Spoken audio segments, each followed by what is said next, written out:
তো আজকে আপনাদের নিয়ে যাব মেঘের রাজ্যের ভ্রমণ করাতে, আর তার সাথে ঝর্ণা আর সুন্দর সুন্দর পাহাড়ের সাথে দেখা করাতে। তাহলে চলুন ভেসে চলি এই স্বপ্নের দুনিয়ায়। জায়গাটা পুরো ভিজে, খুব ভয় লাগছে। ওই কেভটা একটু সেফ ছিল, বাট এটা নট সেফ, তো এটা সাবধানে যাওয়াটাই ভালো। So guys, very good morning. This is your friend TJ and welcome back to another video. Good morning, very good morning. So আমরা আছি ডে 2 পুলিশ বাজার মার্কেট। ওখান থেকে স্ট্রেট ঢুকে আমরা একটা হোটেল নিয়েছিলাম ইস্টারডে। তো আমরা রুমটা দেখানো হয়নি, তো হোটেলটাও দেখাচ্ছি আর রুমটাও দেখাচ্ছি। চলুন দেখানো যাক। এখানে যাত্রা শুরু।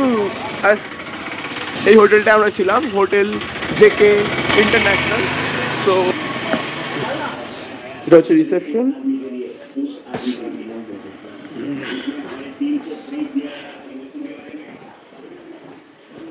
স্ট্রেট রুমটা আমাদের কম পয়সার ওপর একদম সস্তা রুম। এটা আমাদের সিঙ্গেল বেড দুজনের জন্য। অ্যাকচুয়ালি আমরা 3 জন আছি, অ্যাডজাস্ট হয়ে যাচ্ছি যেহেতু ফ্যামিলি আছি। সো এইটা আমাদের রুম। এখানে আমার কাজের জন্য সব সেট আপ। একবার বাথরুমটা দেখিয়ে দিই। বাথরুমটা খুবই পরিষ্কার।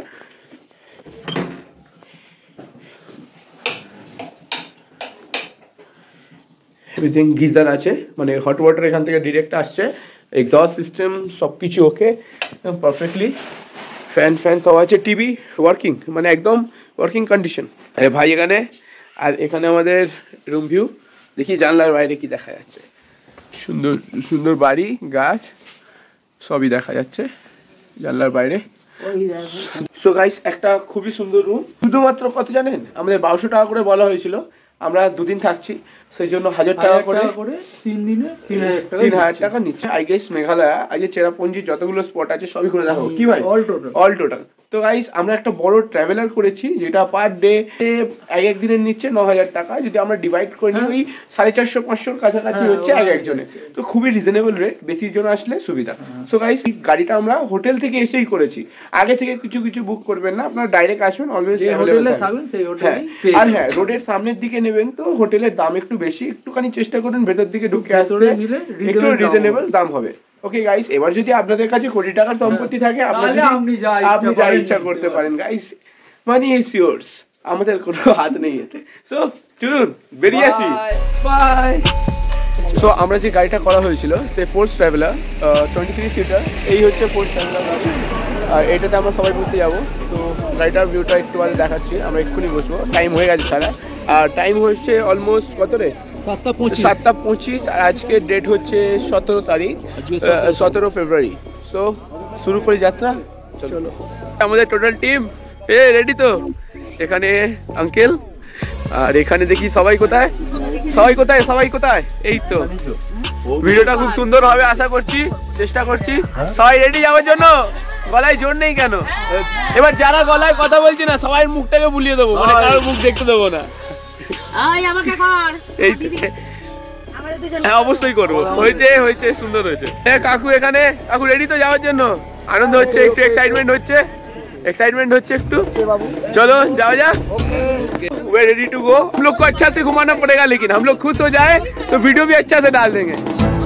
আমরা আবার বেরিয়ে পড়লাম অচেনা অজানা এক নতুন অনুভূতির এক্সপিরিয়েন্সের জন্য, এক নতুন জায়গায়, অচেনা শহর, যেখানে আমাদের মনের আত্মা শান্তি পায়। যাতে রোজের সেই বিরক্তিকর হাড় ভাঙা খাটুনি থেকে অনেক দূরে শরীরকে রিল্যাক্স দিতে, মনকে শান্ত রাখতে, এই সুন্দর দুনিয়ার অনুভূতি নিতে, যাতে আমরা আরেকটু খাটার এনার্জি পাই, যাতে জীবনটা একঘেয়ে না হয়ে আরও সুন্দরময় হয়ে ওঠে, যাতে আমরা নিজেরাও ভালো থাকি আর সকলকে ভালো রাখতে পারি।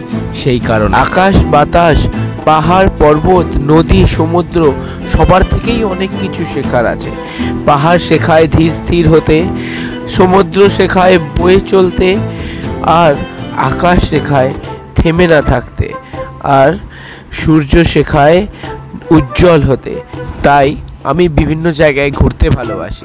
বিভিন্ন ভাষাভাষীর মানুষ, পরিবেশ, সকালের থেকে যে জ্ঞান আমরা উপার্জন করি, সেই জ্ঞান আমাকে মানুষের মতো মানুষ হতে অনেকটা সাহায্য করে। তাই এখন আপনাদের নিয়ে যাচ্ছি চেরাপুঞ্জির উদ্দেশ্যে, ওয়াকাবা ফলসের দিকে। খুব তাড়াতাড়ি খুব কম সময়, যাতে আপনারা বাড়িতে বসেই এই সুন্দর দৃশ্য অনুভব করতে পারেন আর আমাকে মনে রাখতে পারেন আপনাদের মনের খাতায়।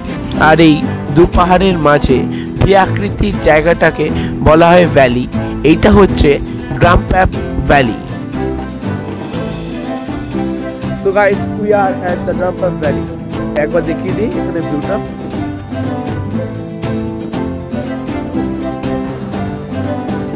ওয়েলকাম টু ওয়াকবা ফলস, যাওয়া যাক। সো গাইস, আমরা এখন আছি ওয়াকবা ফলসে। জানি না জল হবে কি না, বাট আমাদের এখন নিচে একবার নামতে হবে, নেমে দেখি কি আছে নিচে। সো একটু আগে ভাবছিলাম যে এখানে ফলসে কিছু দেখতে পাবো না, কিন্তু ব্যাপার যেটা বুঝছি সেটা হচ্ছে এটা অবভিয়াসলি এটা মেঘালয়, মেঘের রাজ্য, মেঘের দেশ। আর এইখানে ওয়েদার কখন কখন কুয়াশা হয়ে যাচ্ছে আর কখন কখন রোদ উঠে যাচ্ছে, তো বোঝা যাচ্ছে না। তো আমরা উপভোগ করছি জিনিসটাকে।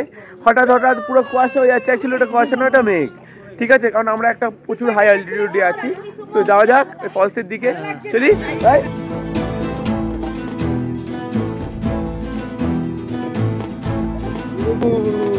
কাঁপুনিও দিচ্ছে কিন্তু মজাও লাগছে। জ্যাক এন্ড জিলের গল্প মনে পড়ে যাচ্ছে, পা পিছলেই আলুর দম। ওয়াকাবা ফলসের সেই ঝর্ণার অপরূপ সৌন্দর্যতা দেখতে আপনাকে আসতে হবে বর্ষাকালে। এটা বর্ষাকাল নয়, সিজনে আসলে এর রূপই আলাদা থাকে। এইটাই হিলসের মজা। আর এইটা হচ্ছে দেখুন একটা ম্যাজিক, আমরা যা ফেলবো আবার আমাদের রিটার্ন দিয়ে দেবে। নিচে ফেলো, নিচে। খাদটা দেখুন, খাদটা দেখুন কোথায় চলে যাচ্ছে। ফাইনালি আমরা এখন ওয়াকাবা ফলসের অভ্যন্তরের জায়গাটা, যেখান থেকে ঝর্ণার জল নিচে এসে পড়ে। আপনি একবার জায়গাটা ভালোভাবে দেখুন। আর এইখানে এখন বর্ষাকাল নয় বলে অল্প জল, কিন্তু বর্ষাকালে এইখানে দাঁড়ানোও যায় না, মানে এতটাই জলের টান। এখানে অনেকে স্নানও করে বর্ষাকালে। আর এর ভিউটাও আলাদা হয়। এই যে পাথরের রাস্তা, এই পাথরের রাস্তা ধরেই জলগুলো এই নিচের দিকে পড়ে। এই নিচের দিকের ভিউটা দেখাবো এবার। আর এই সামনেটা খুবই ভালো ফটোগ্রাফি জোন। এইটাই হচ্ছে জলটা নিচে পড়ার জায়গা।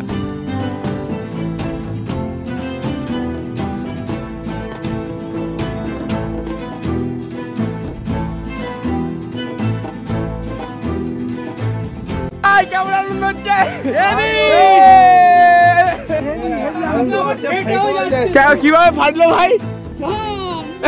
দুটো বাচ্চাকে এখানে দেখতে পেয়েছি, দোল দোল খাচ্ছে। দুটো বাচ্চা, এটা 5 বছর, এটা 6 বছর।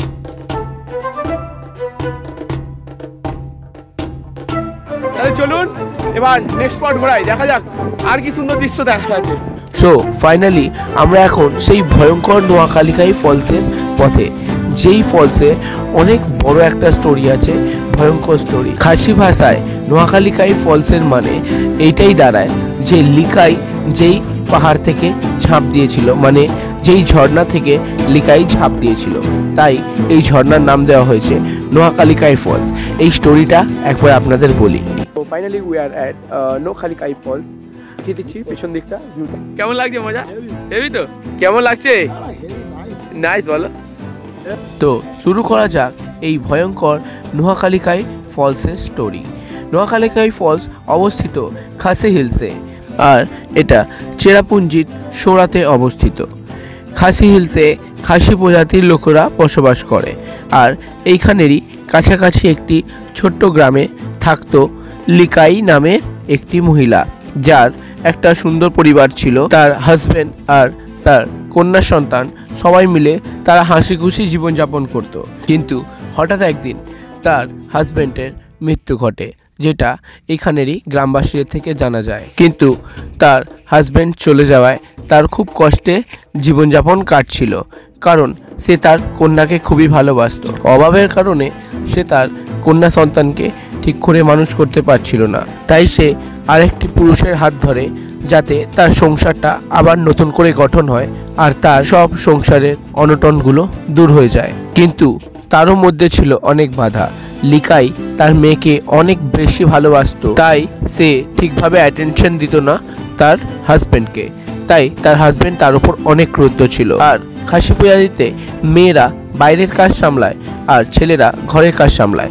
যখন লিকাই একদিন জঙ্গলে যায় বাইরের কাজ সামলাতে, তখন তার হাজবেন্ড ঘরের কাজ সামলাচ্ছিল তার কন্যার সাথে। তখন সে তার কন্যাকে মেরে ফেলে আর ছোট ছোট করে কেটে তার মাংস রান্না করে রাখে। লিকাই যখন জঙ্গল থেকে ফেরে খুব ক্ষুধার্ত অবস্থায়, তার হাজবেন্ড তখন তাকে সেই মাংস খেতে অনুরোধ করে আর সেই মাংস খাওয়ায়। কিন্তু তার ডটারকে দেখতে না পাওয়ায় লিকাই খুব চিন্তিত হয়ে পড়ে। তারপর খেতে খেতে সে তার মাংসর মধ্যেই একটা আঙুল দেখতে পায়। তখন সে আঙুল দেখে বুঝতে পারে সেটা তার মেয়েরই আঙুল। তাই সে পাগলের মতো বিহেভিয়ার করে। কিছুক্ষণের মধ্যে সেই ঝর্ণা, যেটা নোয়াখালীকাই ফল নামে পরিচিত, সেই ঝর্ণা থেকে ঝাঁপ দিয়ে দেয় উঁচু থেকে পুরো নিচুয়ে। তাই এর সাথে সাথে শেষ হয়ে গেল লিকাইয়ের জীবন। কিন্তু শেষ হলো না তার মেয়ের প্রতি অটুট ভালোবাসার টান। তাই গ্রামবাসীরা বলেন এখনও এই গ্রামের মধ্যে, এই জঙ্গলে শোনা যায় লিকাইয়ের সেই বেদনাদায়ক চিৎকার, কিন্তু তার আত্মা কোনোদিনও দেখা যায়নি বা কোনো ভয়ের কোনো ব্যাপার হয়নি। তাই এই ফলসের নাম দেওয়া হয় নোয়াখালীকাই ফলস, মানে দ্য লিফ অফ লিকাই, লিকাইয়ের জীবনদান। তো এখানে অনেক শপ আছে, এখান থেকে আপনারা কিনতে পারেন এখানে।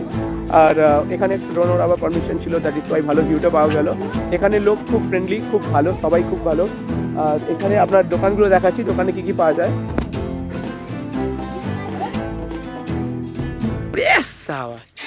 সুন্দর সুন্দর দোকান, সুন্দর সুন্দর क्राफ्ट पावा जाच्छे এই দোকানে। ओके ओके, ये नियर अबाउट इसका क्या रेंज होते हैं? हाँ, this one 250 rupees. Okay, thank you.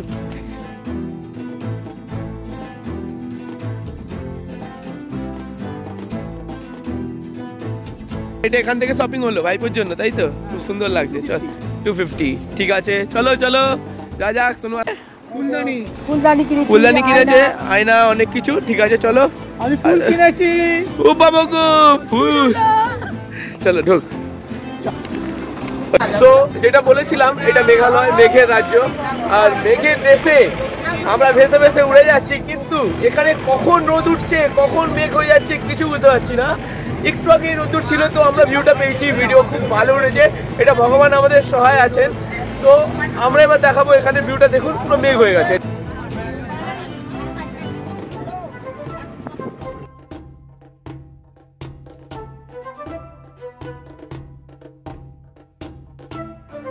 So guys, finally আমরা এসে গেছি ইকো পার্ক সোরাতে। সোরা একটা ইকো পার্কে এসেছি।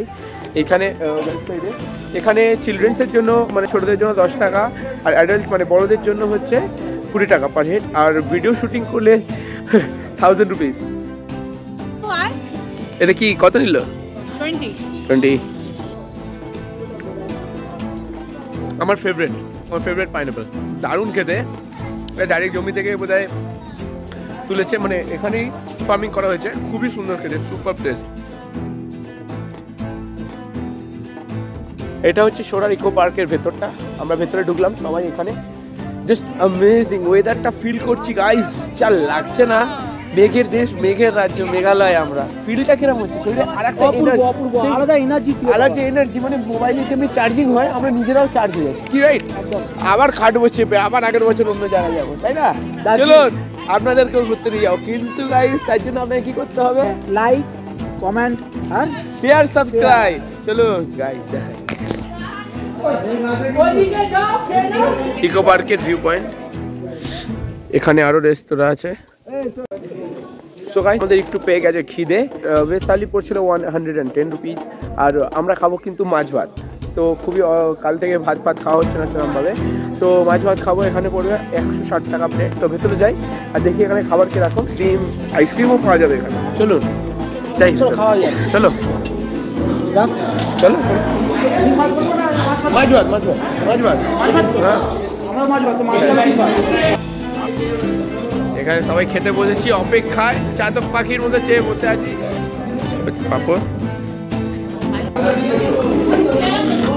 তো আমাদের থালি এসে গেছে। এখানে আমাদের ফিশ থালি আর এক থালি। দেখি এটা চাটনি দিয়েছে এখানে তৈরি, তেঁতুলে লাগিয়েছে না? তেঁতুল তো হ্যাঁ খাবে কি ঝাঁঝে মরে যাবে নাকি? সবজি ডাল, বাহ